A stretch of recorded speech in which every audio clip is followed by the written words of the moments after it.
Assalamualaikum warahmatullahi wabarakatuh. Kembali lagi bersama Kak Mia.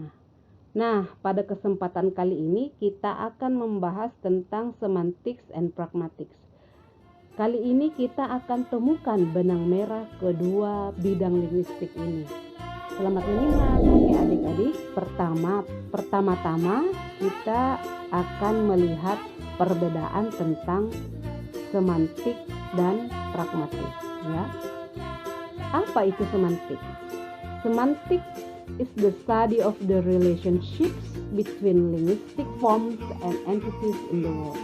Jadi semantik itu adalah studi tentang hubungan antara bentuk-bentuk bahasa dan entitasnya di dunia. Nah, dalam hal ini dimaksudkan bahwa bagaimana cara kata-kata itu secara harfiah terhubung dengan hal-hal yang diacunya. Misalnya, kalau kita sebut pulpen, maka kita akan mengingat pulpen. Kalau dalam bidang semantik atau linguistik seperti yang diungkapkan oleh Bapak Bahasa ya, Ferdinand de Saussure, itu ada signified, signifier atau petanda dan penanda. Seperti itu. Nanti kita akan bahas secara mendalam. Tapi kali ini kita akan mencari dulu benang merahnya. Kemudian yang selanjutnya, apa itu pragmatics? Pragmatics is the study of the relationships between linguistic forms and the users of those forms.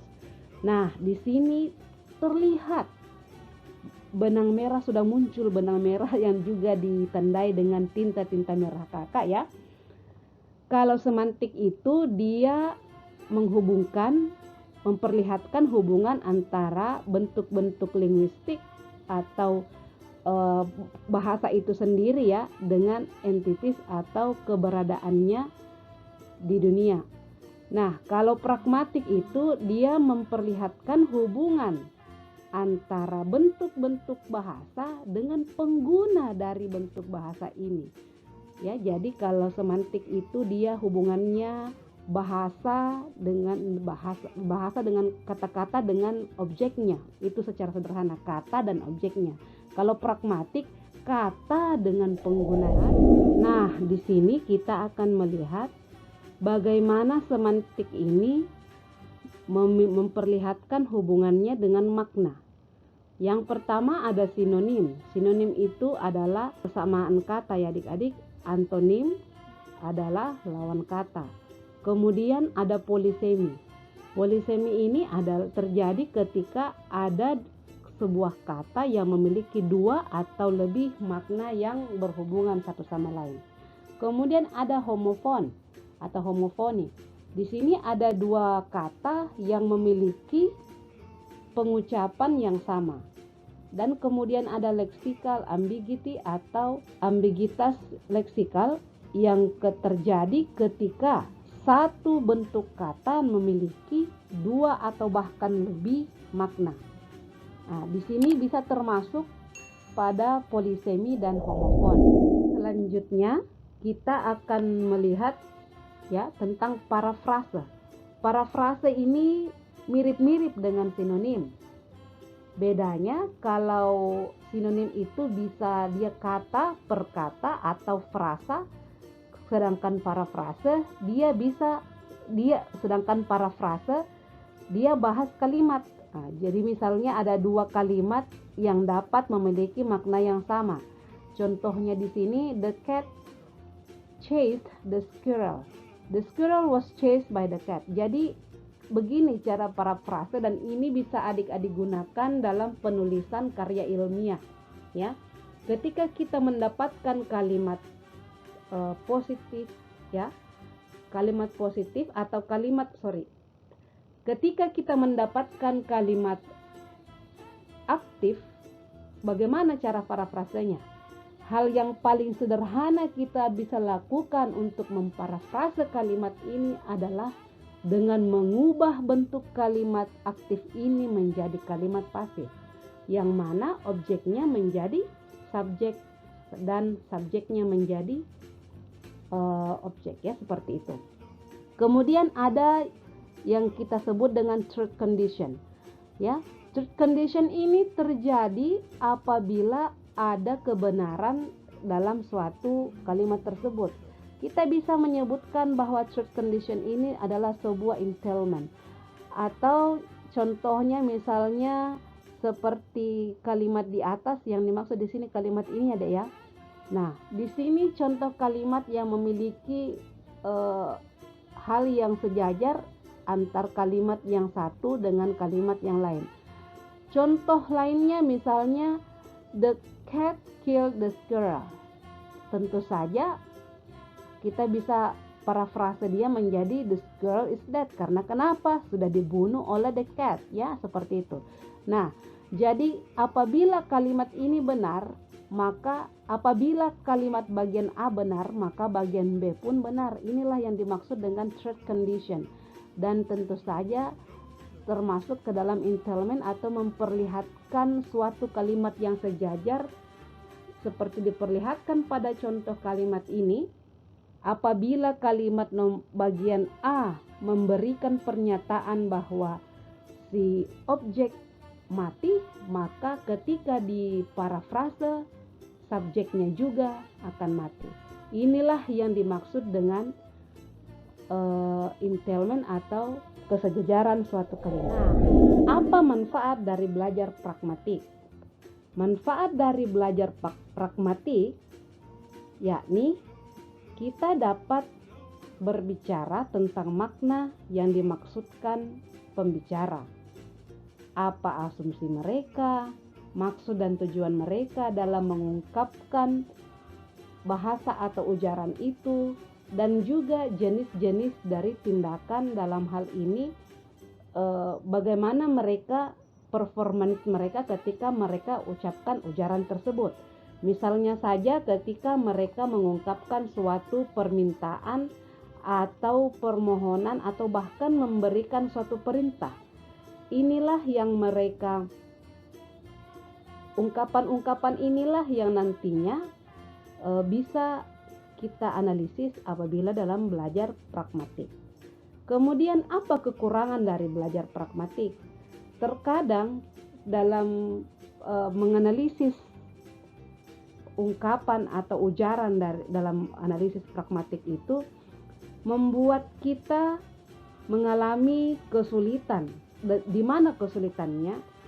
Yakni ketika kita mau menganalisis ujaran atau perkataan atau ungkapan itu secara objektif. Kita sangat sulit menganalisisnya secara objektif. Karena kenapa? Di sini tentu saja akan ada intervensi dari baik itu pembicara ataupun para pendengarnya terkait dengan ungkapan yang diujarkan si pembicara. Itulah yang menjadi kelemahan dalam belajar pragmatik. Kita kurang bisa untuk objektif dalam menganalisis ujaran tersebut. Perlu adik-adik ketahui bahwa ada 4 area yang dibahas dan perlu diperhatikan dalam pragmatik. Yang pertama adalah kita harus tahu bahwa pragmatik ini adalah studi tentang makna yang diucapkan oleh pembicara. Yang kedua, pragmatik itu berbicara atau menganalisis tentang contextual meaning atau makna kontekstual dari suatu ujaran berdasarkan dengan field atau disiplin ilmu atau bahkan situasional informal tidak formal dari ujaran yang diucapkan oleh pembicara. Ketiga, pragmatik ini menyinggung atau mempelajari tentang bagaimana lebih banyak yang dikomunikasikan daripada dikatakan. Jadi pragmatik ini fokusnya juga bisa pada bagaimana analisa atau bagaimana analisis supaya pesan yang disampaikan itu diterima dibanding dengan yang dikatakan, seperti itu. Kemudian yang terakhir yakni pragmatik itu mempelajari tentang ekspresi yang memiliki jarak. Dalam hal ini bisa saja ekspresi ini diungkapkan dalam hal ujaran yang seperti kakak ungkapkan di slide sebelumnya tentang elocution, perlocution, and locusi. Jadi pada performance-nya atau perlocution-nya itu di situ ada expression. Misalnya ketika orang minta maaf, bagaimana mimik mukanya. Nah, ini yang banyak dibahas, hal seperti ini yang banyak dibahas dalam pragmatik. Pada slide ini kita bahas sedikit tentang speech act theory atau teori tindak tutur. Apa itu tindak tutur? Dari tadi kakak ucapkan ujaran, ungkapan, bahasa, dan seterusnya, kontekstual, meaning, dan seterusnya. Nah, di sini semua yang kakak ucapkan itu masuk dalam pembahasan speech act atau tindak tutur. Tindak tutur itu merupakan bagian dari pragmatik. Nah, selain itu, tindak tutur juga merupakan ujaran atau pengujaran kalimat untuk menyatakan maksud atau tujuan pembicara kepada pendengarnya. Nah, jadi kita ungkapkan suatu kalimat, kita ungkapkan suatu keinginan itu atau permohonan itu agar pendengar kita mengerti apa maunya kita ketika kita berbicara. Tindak tutur ini juga merupakan bagian dari peristiwa tutur dan tentu saja bergantung pada situasi atau kontekstual di mana ujaran ini diucapkan. Setiap peristiwa tutur atau ujaran itu terbatas pada kegiatan mungkin, aspek-aspek kegiatan yang secara langsung diatur oleh kaidah atau norma atau tata krama dari penutur. Hal ini bisa kita temukan dalam buku Sumarsono dan Partama pada tahun 2010. Kemudian tindak tutur itu merupakan tuturan yang di dalamnya terdapat tindakan. Jadi ujaran yang di dalamnya ada tindakan. Misalnya ketika kita bilang saya minta maaf, mungkin kita mempertemukan dua tangan kita seperti itu. Nah, dengan mengucapkan sesuatu, penutur juga melakukan sesuatu seperti yang kakak berikan contoh tadi ketika kita meminta maaf atau requesting something ya gitu. Contohnya di sini, did you eat the food? Itu merupakan pertanyaan. Nah, ketika kita mengubah kalimat bertanya ini menjadi suatu kalimat pernyataan atau suatu kalimat permohonan, maka dia akan berubah menjadi eat the food please. Kalau kita bisa juga jadikan itu sebagai kalimat perintah, please eat the food, atau bahkan kalimat permintaan. Ketika diubah menjadi kalimat pernyataan, maka you ate the food. Nah, itu pernyataan bahwa kamu sudah makan makanan itu. Dengan kata lain, ketika kita berbicara tentang tindak tutur, di dalamnya ada 4 poin. Yang pertama requesting atau permohonan atau permintaan. Yang kedua commanding, memerintahkan, questioning, bertanya atau menanyakan, informing, memberitahukan atau menginformasikan. Jadi apa sebenarnya adik-adik yang kita bicarakan dari tadi tentang tindak tutur atau speech act? Perlu kita ketahui bahwa speech act ini terkadang kita melakukannya saat berkomunikasi dalam misalnya speech atau dalam ketika kita berceramah atau bahkan ketika kita berbicara di depan orang. Jadi pembicara memberitahukan pendengarnya. Kalau saya bawa ke istilah Bugis Makassar, misalnya saya minta tolong, Tabe bisa ambilkan buku itu. Nah, itu sudah merupakan tindak tutur. Jadi saya minta tolong, I'm requesting someone to hand me a book, seperti itu. Yang kedua, things we do during the speech. Hal-hal yang kita lakukan ketika kita berbicara atau mengungkapkan suatu tindak tutur. Tadi sudah jelas di slide sebelumnya ada permohonan, permintaan, bertanya atau bahkan perintah.